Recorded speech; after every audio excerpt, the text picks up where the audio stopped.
Ma source d'inspiration, je dirais qu'en premier lieu, c'est mon vécu. Ce que je perçois, ce que je ressens, ce qui m'habite, mais aussi le monde que j'observe. L'humain capte en permanence les informations de son environnement et je pense que les artistes ont la capacité de s'imprégner de ce qui les entoure, de ce qu'ils vivent et de pouvoir le faire ressurgir dans leur création pour le partager. Ce qui ressort dans mon travail, c'est le lien à la nature que j'ai développé dans mon enfance lors de promenades en forêt et en contact avec les animaux.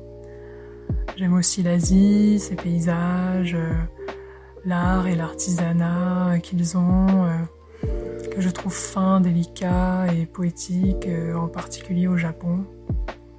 Les visages de mes personnages ont souvent des traits asiatiques.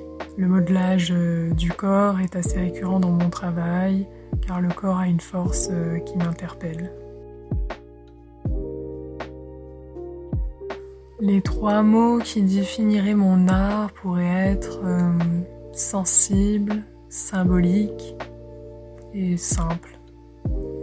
Sensible car mes sculptures sont souvent le reflet de mes émotions. C'est un art qui naît dans mon cœur. Comme l'a si bien dit Jean-Charles de Castelbajac, ce qui vient de ta main naît dans ton cœur.